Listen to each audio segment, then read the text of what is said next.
आज रविवार अवकाश के दिन हम अपने मित्रों आदरणीय डॉक्टर पवन कुदवान और हमारे भाई मनीष उनियाल जी के साथ पालीघाट नदी के इस किनारे पर, इस सीजन में बारिश तो हो नहीं रही है और ये नदी ऐसे हो गई है जैसे सैकत सैया पर दुग्ध धवल तन वंगी गंगा कृष्ण बिरल, बिल्कुल छरहरी स्लिम एंड ट्रिम। नदी में पानी बहुत कम है क्योंकि ये पूरा सीजन बिना बरसात का चला गया है। डॉक्टर साहब अपने मुखार बिंदु से दो शब्द किस संबंध में चमोली जी? इसी माहौल में जिसमें हम हैं।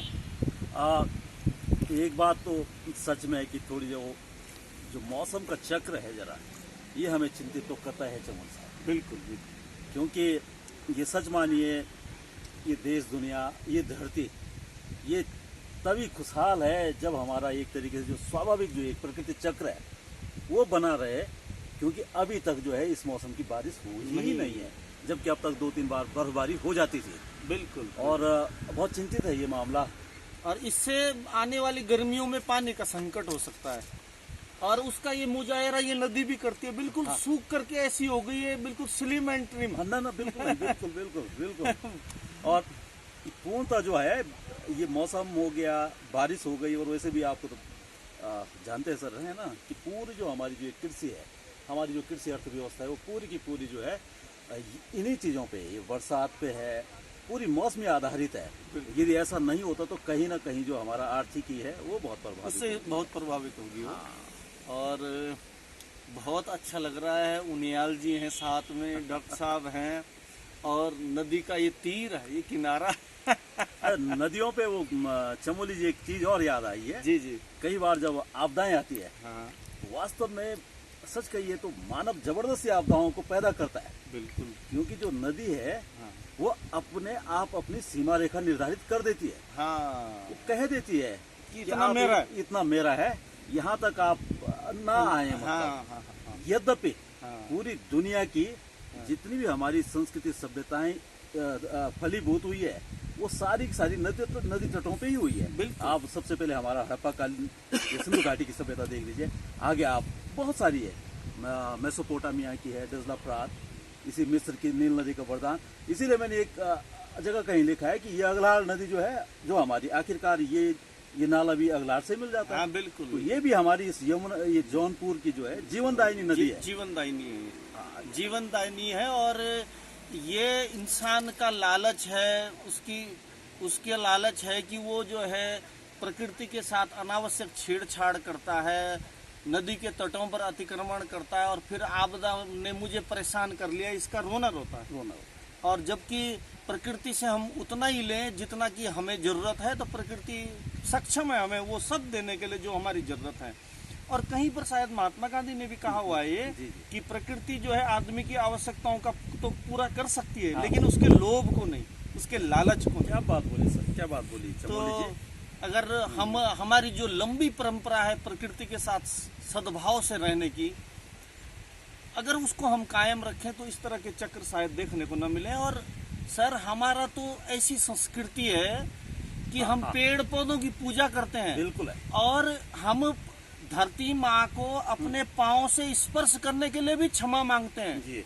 उसमें एक संस्कृत में श्लोक है कि समुद्र बसने देवी पर्वत स्तन मंडले विष्णु पत्नी नमस्तुभ्यम पाद स्पर्शम क्षमस्व में। हे धरती माता, जिन्होंने कि इन पर्वतों को धारण किया हुआ है जी, उसको अब मैं अपने पाँव से स्पर्श कर रहा हूँ, मुझे क्षमा करना। हाँ। तो प्रकृति के सम्मान में इससे बड़ी लाइन शायद कहीं लिखी गई हो, मुझे नहीं लगता। नहीं विश्व का चाहे कोई भी साहित्य इतनी बड़ी लाइन प्रकृति के सम्मान में शायद कहीं न लिखी गई हो। तो हमारी ये परंपरा रही है डॉक्टर साहब। हाँ, नहीं, बहुत सुंदर बोला चमोली जी। और चमोली सर, जैसे यहाँ पर जो हमारे जो रोगोपचार भी रहे, जो हमारे एक पारंपरिक जो चिकित्सा तंत्र रहा, उसमें भी जो हमारे ये वन्य प्राणी, ये वन्य जीव, जितनी भी जड़ी बूटियां हैं, इन सब का बहुत ज़्यादा महत्वपूर्ण योगदान है।